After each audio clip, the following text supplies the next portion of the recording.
Welcome to the FMCG Guys, the podcast that dives into the innovation, strategy, and trends shaping consumer goods and retail in Europe and beyond.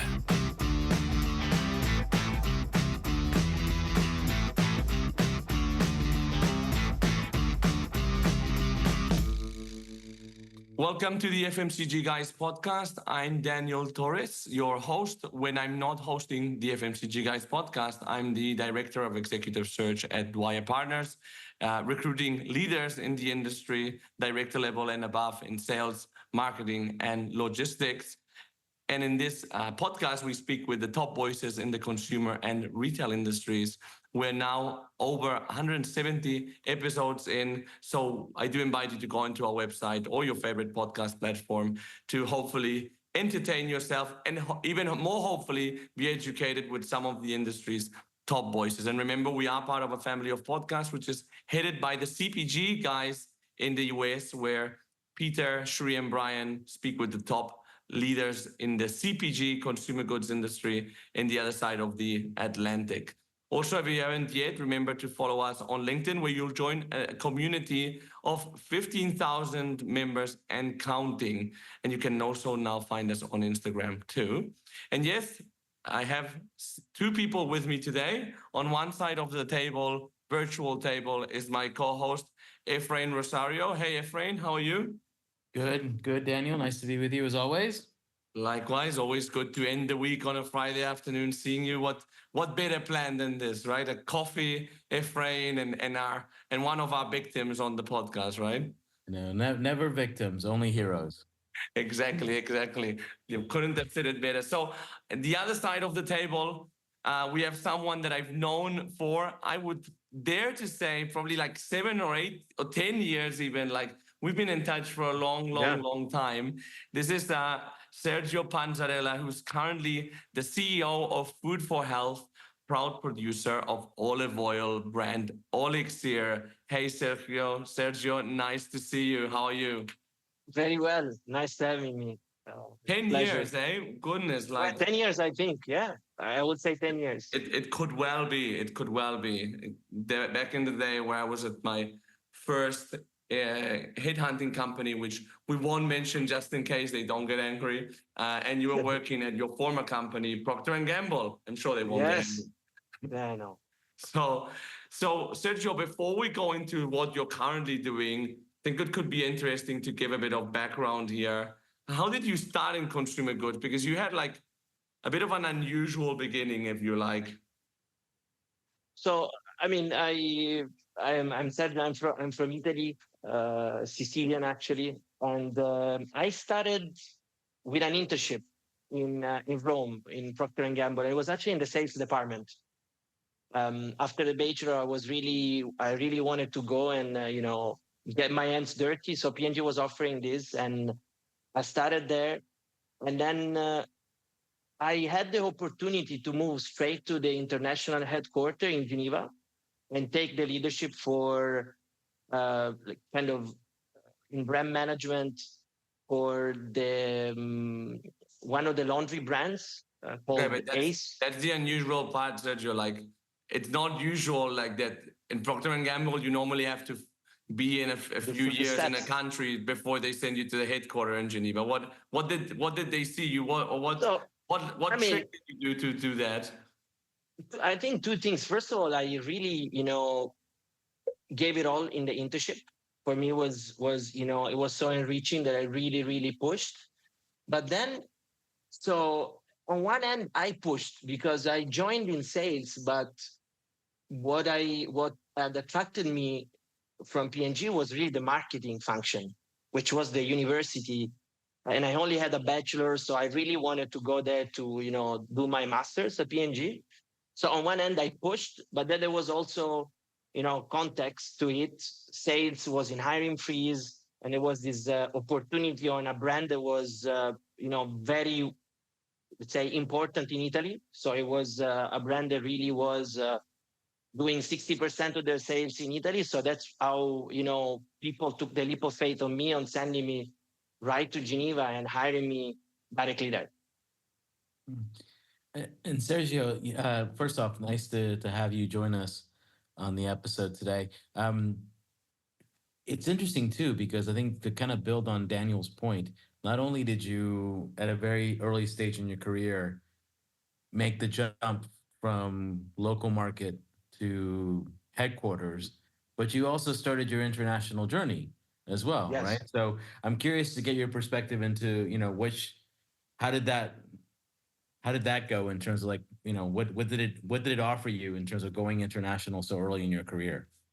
So I think it was quite of a challenge, to your point, Efrain. I mean, from a language standpoint, I mean, I had good English, but one thing is university, kind of level, and then another thing is to lead meetings in English. So that I think that was a huge challenge. But for me, that represented, you know, you know, everything that I could ask for, because I was there for marketing. I had a passion for marketing in a way, and I could, from the starting block, and engage and interact with the best ad agencies and the best marketeer in the world. So it was a challenge. So it wasn't easy, but it was also extremely motivating and extremely appealing to me to discover the world of marketing, pure marketing and communication, uh, in one of the biggest hubs, if you want, for that. And I imagine too that it was probably quite an interesting mix of diverse cultures as well, and that you Yes, probably had people from all over the world working at P&G in Geneva at yes, the time. absolutely. I don't count the nationalities, but we were around about 3,000 people, back then in 2010 when I came here. And yes, it was really a melting pot of backgrounds and cultures, but also you know a very strong culture, because P&G tends to hire people with, above all in marketing, with a certain set of features in a way, or certain character. So there was always this aspect of wanting to win, passion for winning, a very competitive, very challenging each other, very smart. So it was fantastic school for me. Yeah, and you must have been one of the younger ones in Geneva, because as we said, you Yeah. normally go to that headquarter after having some years of experience. And I mean, your career in PNG is very good, like really quick. No, you get promoted Yeah. every 2 years, 3 years or less, and then Yeah. you did the movement of going into the prestige business of PNG that was later merged and uh, kind of integrated into Coty. Tell us Yes. about that process. So for the background, so I do laundry, so really core business, and then I Yeah. do baby care. So as household as it gets, as we Yeah. used to call it. Both fantastic experiences in, as you said, with a lot of responsibility on marketing design, and then this opportunity of Dolce Gabbana comes out, and I'm from Sicily, and I think from the instinct was, it was, I was appealed by that opportunity to go, lead the beauty business in a way for Dolce Gabbana, Which a was Sicilian brand. licensed to PNG. Yeah, which was licensed to P&G back then. I, being Sicilian, I could understand, admire and understand and be really close to the brand. It was also a quest probably to get closer to higher affinity products for me, like in my career, which then kind of led to olive oil and Olixir. We'll talk later about it. Um, but the choice was made on, on one end I was appealed from a emotional standpoint, and then I also had some former managers of mine that were there. The team was absolutely fantastic, and it was a great opportunity for me there, and applying marketing to a completely different you know product, um, has always been very enriching for me in terms of getting getting to deal with different products and different consumers and different brands.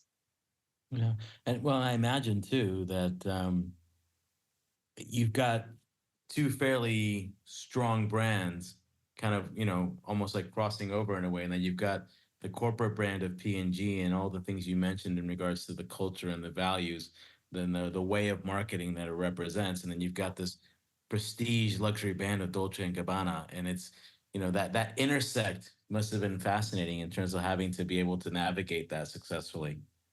It's, I think it's a very different type of marketing, if you want. Um, and I was always, when you land there, it takes some adjustment.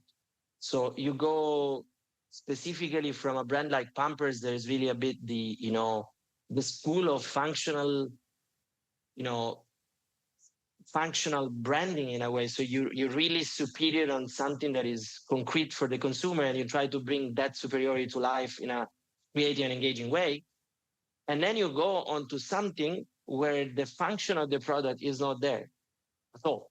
A fragrance is a fragrance, right? We're not talking skincare, which is already a bit more in the intersection, but and there is more like because on Pampers we always had the functional benefit, dryness, and then we had the emotional benefit, which was sleep. But the two were very intertwined in a way. In Dolce Gabbana or Gucci, it was really about you had to sell that emotional benefit of seduction, of confidence, and use the product as an enabler without any RTB in a way, reason to believe, which was the way we built brands, the P&G in a traditional way. You have a benefit and then you have a reason to believe, a technology that proves that product superiority. But it's really different. And you have to deal with the fashion houses that lead the creative direction of their companies, like Dolce Gabbana and Gucci after that. And it is really a different type of marketing, and equally interesting, but you have different tools there. We can go in more details if you're interested, but it's really like very, very different in terms of the way you market, the way you No, build the brand as well. absolutely. And I imagine, yeah, I mean, like obviously P&G is world renowned as a place, that does marketing a very distinct, powerful sort of way, an effective sort of way. But I wouldn't think of them as a place for luxury brands. So, like I said, it's just fascinating to kind of hear those two worlds coming together. Because usually, like you kind of think of those two things as quite different from one another, like grocery versus high-end department store. Very, very different. I mean, it is. The business was then divested, right? So the we cannot say if it was a successful or a not successful, experiment. For sure, it was dealing with, a different product From and a a talent different way perspective, of marketing. for people like you Yes. to transition in these two very different worlds, I think it added a lot of value, and it really served the purpose of accelerating people's careers like yours. And Sergio, one question: how was it for you to be a part of that divestment of the prestige P&G into Coty? I mean, you know how it is. I think every person coming to this podcast has probably lived through that. You it's a mix, right? It's an emotional moment. So I still remember when I wrote the email that marked the transition from P&G. So my exit from P&G and my entering into Coty, despite we stayed in the same kind of building back then. But it was it was emotional for sure, and very touching. But I also kind of was very excited about what was in front of me. And I had a promotion, I had another brand, I had another challenge. So some of that sadness in a way, or fear to an extent, was compensated by the excitement of the next trip. But also there, huge cultural clash, right? The culture at Coty was very different than the culture at P&G. on many aspects, on uh, careers, on the way the business was managed, the level of of pressure that there was. Um, so in a way, our transition was a bit smoother because we moved as a block. So we had you know team of PNGers trying to integrate in Coty. So it was a little bit of a smoother transition, but definitely there was many changes and many adaptations to be done.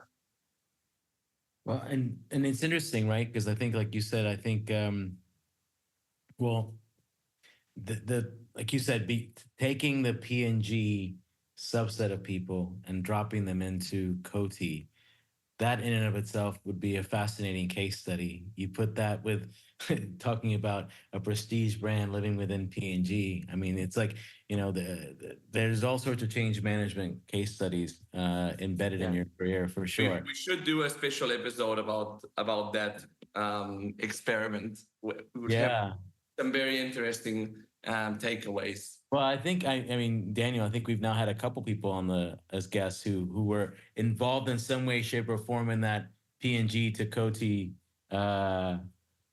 transition. Yeah, so yeah, definitely something worth to consider. But I'm actually really curious, as somebody who's kind of made this jump as well, when you chose to go from corporate brand into entrepreneur, right? What type of crazy person does that? That's what I'm still trying to figure out. So maybe I'm hoping Sergio can enlighten me as to why maybe I did it as well. But in all seriousness, Sergio, I'm curious to hear, like, when you chose to make that jump, right? So what prompted you to start this entrepreneurial journey that you're on now? So I think a few things. The first one was was linked to something personal. So my grandmother passed away in late 2017, and that was really the first kind of grief that I had to go through, in a way. The first very dear person that passes away. So that was a very touching moment for me, and I think that triggered me to start working on this orchard, olive trees orchard, that belongs to my family since 1979, and on which I had seen my grandfather and my grandmother work very hard on. And I had some savings on the side, so I wanted to, please a bit my grandfather in, taking this land back to the original shape. It was abandoned for 10 years. So that kind of project brought me closer to this product, to this olive oil product, as a product, in a way, and the way you produce it. But at the beginning, it was really a family bonding experience. But then I think something clicked, and it was the curiosity of being an entrepreneur. Being early on, I mean, 22 years old, I go from bachelor to PNG. I do 8 years corporate work, so I have no exploration in my life beyond brands. So there was that aspect. There was really, okay, but why don't we give it a shot, right? So the family aspect, and then there was the opportunity. I think, and we can talk more about it if you're interested, but there was a big opportunity, branding opportunity in olive oil, that I say, I mean, in P&G, they really teach us that the most valuable thing you have is the brand. So I sort of was, in a way, reassured to be saying, oh, okay, I can create my own value by building a brand, which is something I know. And hence, these three things: the family bond, the curiosity to explore, and then the opportunity, with a little bit of this reassurance that I knew how to do it, triggered me to, to then quit the job and go for it.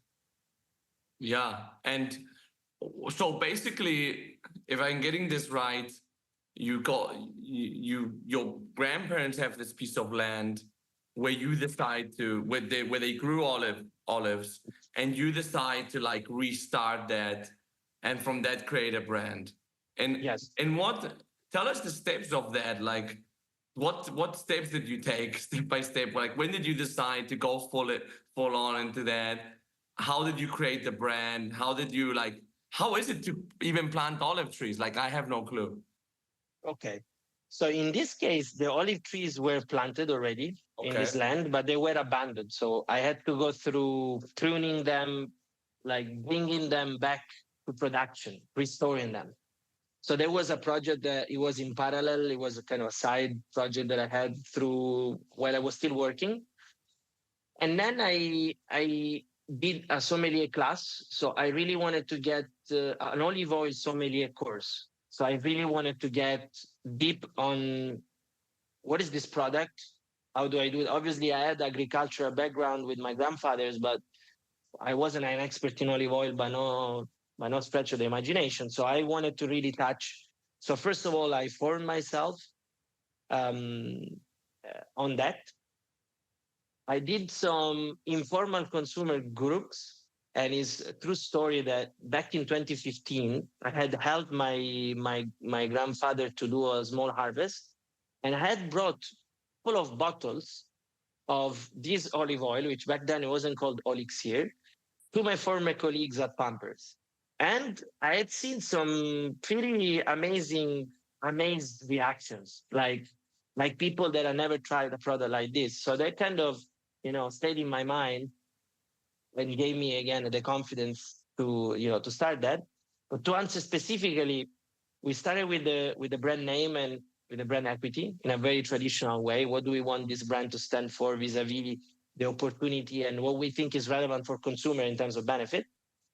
It was really about health and freshness, like olive oils can have that impact. Then I sort of, incorporated the company in a way, developed a little bit of you know, then I kind of brought the stock to my cave. So there is a garage, as like in any good entrepreneurial story, there is a garage, is the cave of my apartment here in Geneva. So there was the stock there. So there was the brand, there was the packaging, there was the oil, there was the stock. And then I went selling into markets. So it was the Saturday food market here in a small town close by Geneva. Like a farmer's market, as they call them. Yeah, farmer's market, exactly. So I started at the farmer's market every Saturday morning, 7 a.m., talking to hundreds, thousand consumers, explaining the product, giving confidence to the to the venture in a way, selling the first bottles, because in the end, that was the most important thing. And then back during the week, I was doing all the back office commercial efforts to get into some small retailers. And you were still working. No, this one I was already out. It was already full time. So after I do my sommelier class, I decided this is my thing. I quit. Got it. And I go into the into the creation phase in a way. Great. And regarding marketing, yes, you talked a little bit about that. How did you approach it? So marketing was an interesting one, right? Because I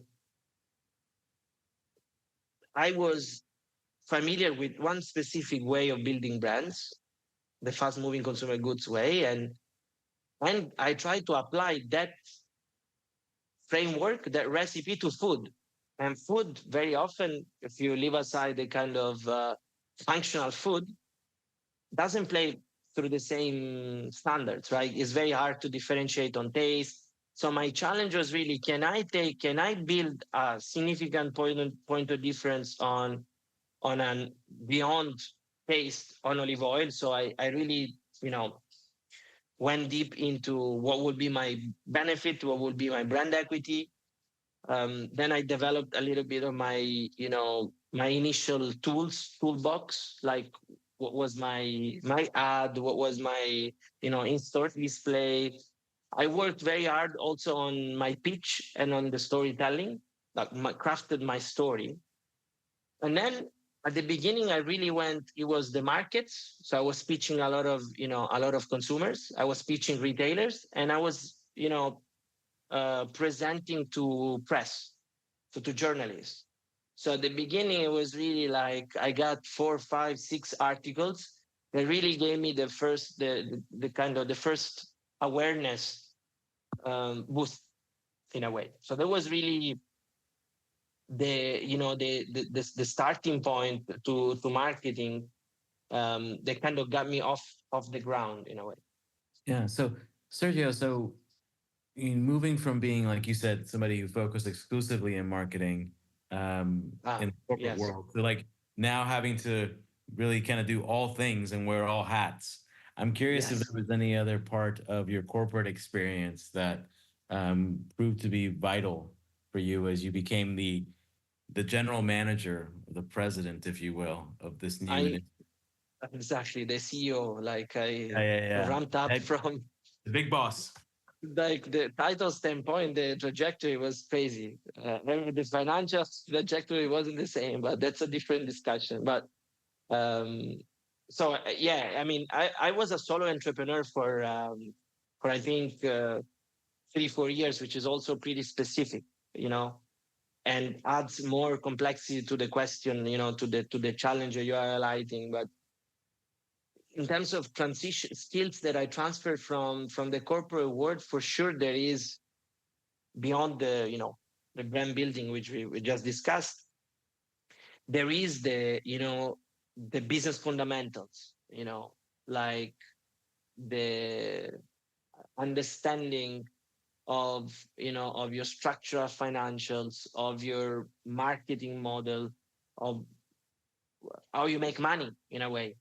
Um, what your key drivers are if you want to launch the business, the importance of distribution, the importance of store presence, and all this was, I don't think I'll be anywhere close to where I am today if I didn't have the experience that I had in the corporate world. So this is business fundamentals is an important one.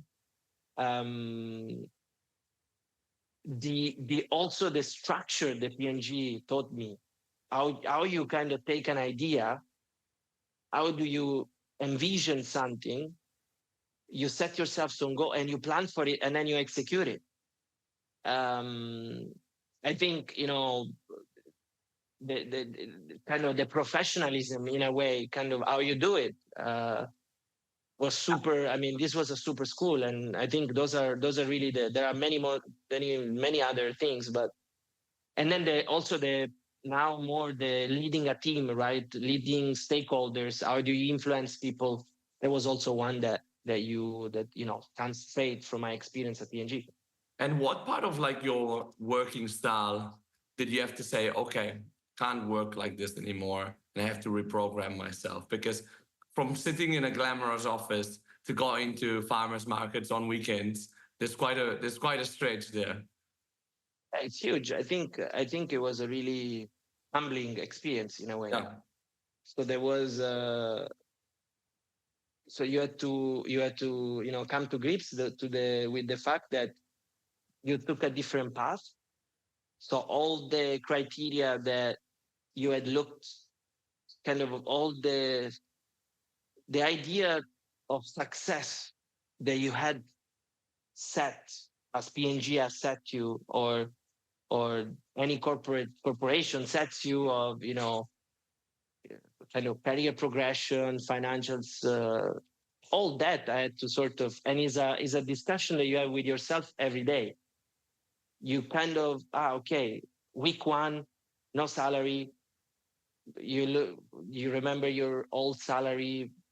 It gets very confusing in a way. I mean, it's very difficult, and so that's definitely one. You have to kind of make peace and stay in peace with the fact that you're taking a different path, and that this you'll need to reassess yourself with different things. And this is easier said than done. Oh So yeah. every day still there is a conversation about it, about how much money I lost in salary over the past 5 years versus what I made. This is a big point. You got to humble yourself.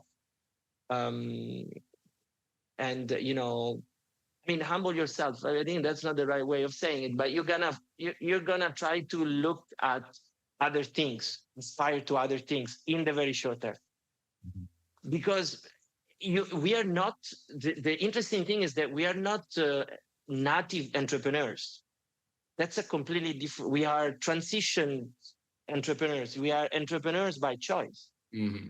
And it's a very different condition than someone that is only an entrepreneur and has never been a Procter and Gamble in any corporation. And it's kind of more natural to him to go through those sacrifices that you need to take to get your company off the off the floor in a way. So that's definitely one. You have to be.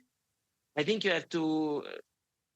You have to become much more of a generalist in a way. Like you have to, um, get your hands dirty and try to apply your knowledge also to other areas from finance. I wasn't, I didn't have any experience in finance, direct experience, so I had to kind of really ramp up that part.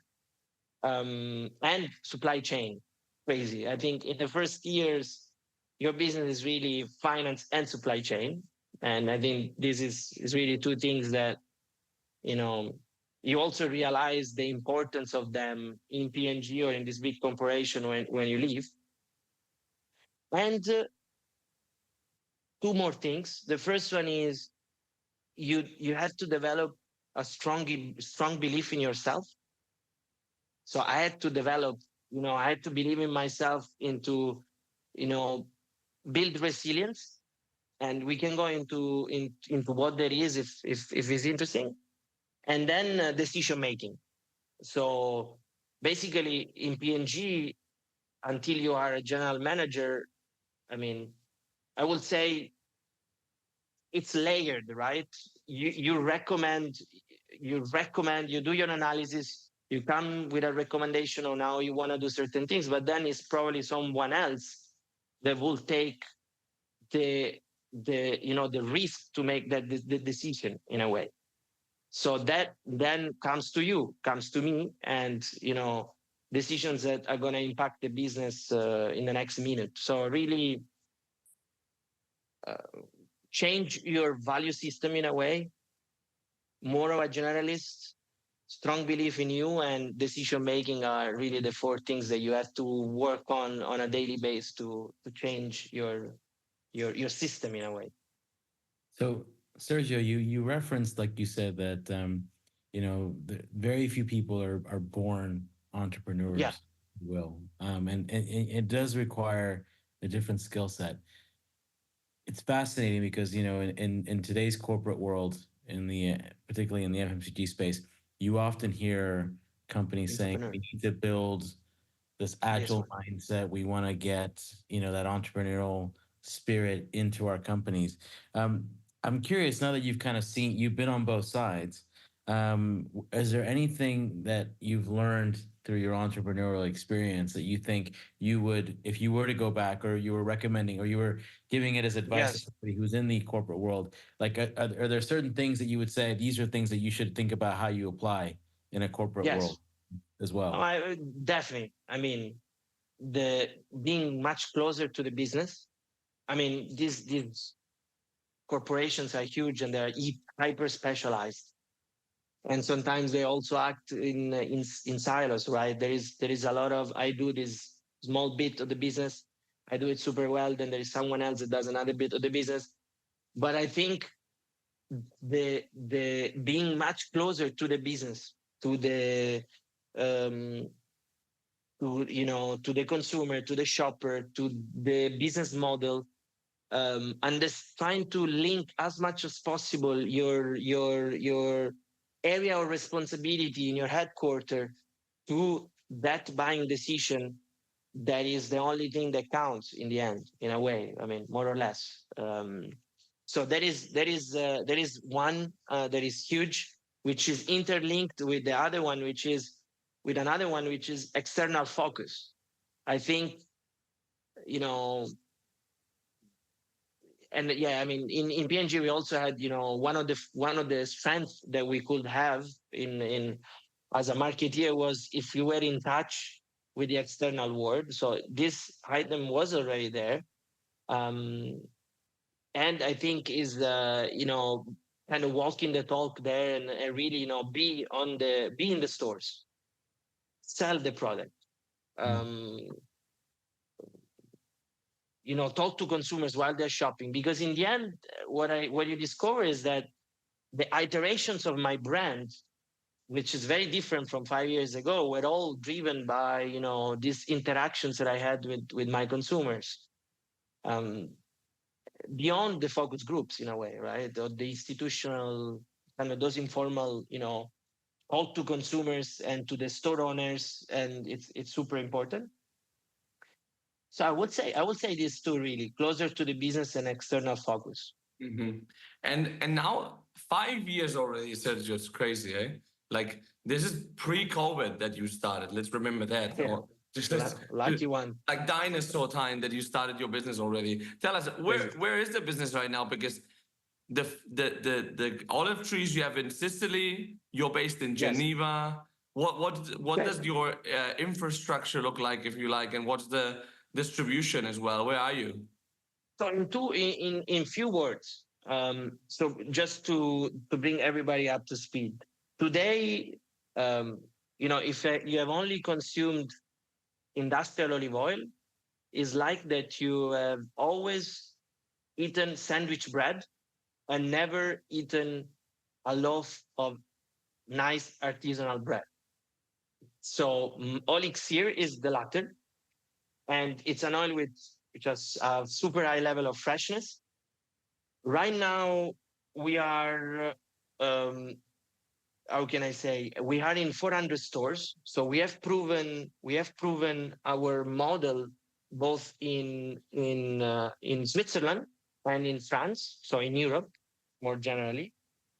We have federated a group of farms that work under our own. We have expanded our capacity through federation of farms that follow our rules, list of rules, our document, and we are this year. I also so the production is in Sicily. To answer your question on the infrastructure, and our sales force and sales development and our headquarters is in Switzerland, because we're really trying to win over the north part of Europe in a way. Yeah, that's smart because I think that's where there can be more premium positioning of olive oil. Also, Yeah, I mean, it's I mean, if I think about even just myself as somebody who appreciates good olive oil and lives in Northern Europe, it's not always the easiest thing to find. So I think that yes, while you've got to do a little bit more heavy lifting from an effort. education standpoint, I Yeah. think the potential, the runway is quite large, right? Because it really isn't it's not something that it's not a very saturated market in terms of like having as much competition as you would have in other parts of like Europe and particularly in the South. True. Yeah, and Go ahead. one thing. Yeah, sorry, but Sergio, where's the business headed to next? What are the next? Yes. Sorry, what are the next milestones? Amazing. So there was so we are continuing to. So first of all, we hired our first employee this year, and now we are looking into further fueling the growth in these 400 stores. So we are actively fundraising.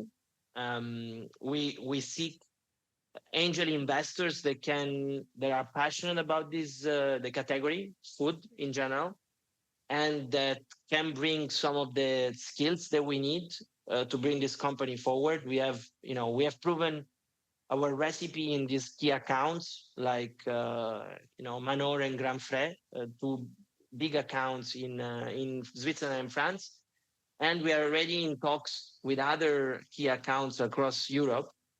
But we really need the capital injection to be able to really launch the brands in those big customers. So that's really right now. That's really my focus. Develop the commercial side, and getting the funds to do it in a way. Yeah. So, well, I'm excited to one to hopefully get my hands on a bottle. I see it behind you on the shelf Exactly. there, but I'm excited to get my hands on a bottle of that to try it myself. Hand it over. I would send it Maybe over. even like to find a way to get to Sicily to go see some of the farms. But Wink, wink, Yes. wink, wink, Sergio. Wink, wink. Yeah, exactly. yeah, we We'll need to. send me the addresses. You know, like I will give you. I will send you a bottle with pleasure. Oh, that's very kind. That's very kind. Well, and yeah, we'll make sure that we put something in the show notes about where people can find you for those people who Yes, are absolutely. fortunate enough to Yeah. be in Switzerland and France. So, Sergio, this has been fascinating. Like I said, there's a lot of interesting parallels. I think that hopefully a lot of people from our audience can draw on in terms of either spending time at a corporate brand and maybe thinking about what's on the other side from an entrepreneurial side, or people who've done the entrepreneurial thing and can relate to your experiences there. We want to ask you one final question. This is a question that we ask all of our guests, and it's, what would be the one piece of advice you would give your younger self at the start of your career, right? Based on everything you've learned through your time at P&G and Coty, and now on your own with your own company. What would be that one piece of advice you would give yourself at the very start as that intern, just getting started at Yeah. P&G? So I think, I mean, it's an excellent question, and I is one that I didn't prepare because I wanted to really see what would emerge on the moment. And I think the one thing that really I feel right now is, if I could go back, it would be to experiment more early on in your career, um, with different internships, with with different experiences that can you know get the person closer to understand the vocation, what you like, what you don't like, what they don't like. But not on a rational level, really on a concrete, not on a theoretical level, but really, get your hands dirty, do maybe 2, 3 internships, maybe, be a bit less, more patient at the beginning to, to explore. And then maybe, then you'll be able to choose with a little bit more, more feeling for what you're cut for, which in the end is crucial. That's great, Sergio. No, I always say that having benchmark is key. Yeah. But hey, it hasn't gone too badly for you, has it? So Yeah, we'll yeah, take true. that. No, We'll yeah, take we that, but take we'll that. also We'll take take all that. the other. We'll also take all the other part. Yeah. Efrain, by the way, Sergio, Sergio, there was an amazing, like, just hearing like your entrepreneurial experience, how much you've like, yeah, humbling experience really to like start really from zero and something you're passionate about, and having that courage is admirable, to be honest. Efrain, what are your key takeaways? Well, I think for me, it's there were a couple of things, and I kind of go back to listening to Sergio speak about. Um, well, one is, we often talk on these episodes about people making the move to work internationally, and we always think about, there's certain prestige that comes with it in terms of like, the allure of like visiting new countries or going to work in headquarters. And sometimes we forget that there are some hurdles that you have to meet, right, in terms of, like, being able, like you said, being able to operate functionally in a different language, and being able to adapt to the different cultures that you're interacting with when you're in that kind of international setting. And sometimes we forget those things. So I think it was interesting to hear you talk about that. That was a challenge, but I think to your point around resilience, it builds grit. So it's an important thing, particularly early on in one's career.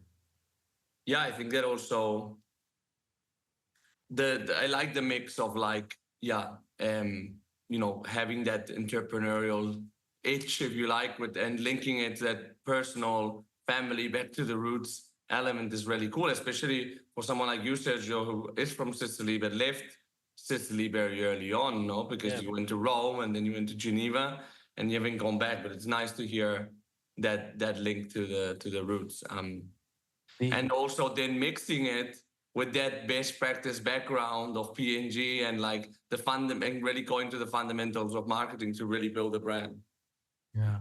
Well, I think for me, again, that's another one is that, obviously P&G is well renowned in terms of it being a place for you to really kind of build and hone your marketing skills.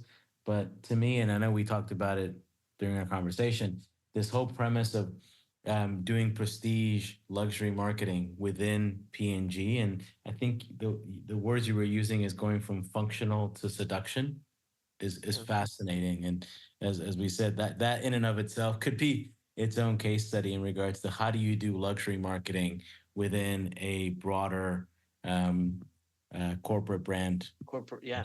Yeah, for sure. I mean, it's fascinating. And to be honest, I think it served you well, right? In terms of now transitioning. Yeah, in your own initiative, right? In terms of thinking about, that P&G learning where you said, they drill it into you, which is the most valuable thing is the brand, right? And then knowing that and being able to go into a very non-branded category like olive oil. I think, when you said it, it's like, of course, that makes all the sense in the world. It's the edge, yeah. Hopefully, if I can make it happen, yeah. And by the way, I like what you said about that when you go entrepreneurial, you really have to make peace with going in a different path because you have all these voices in your ear and all these people in your environment who are still having their 9 to 5, 9 to 6, even 9 to 7 work, but they have a paycheck at the end of every month. They're making more than you for 1, 2, 3, 4 years.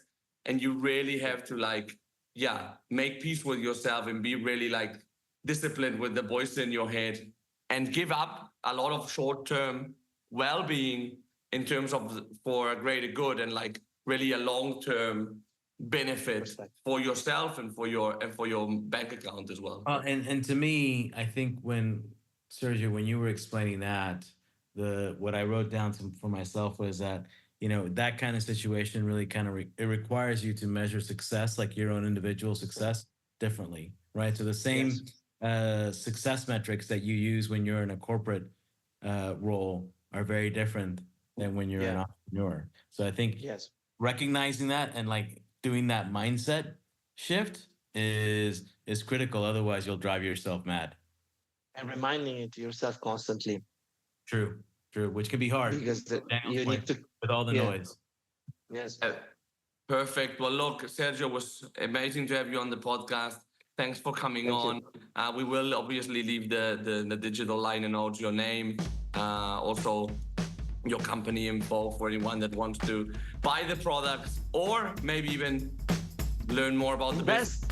And thanks, Efrain, also. Have a great weekend, guys, and thanks to our audience. Have a great day, and we'll see you in the next episode of the FMCG Guys.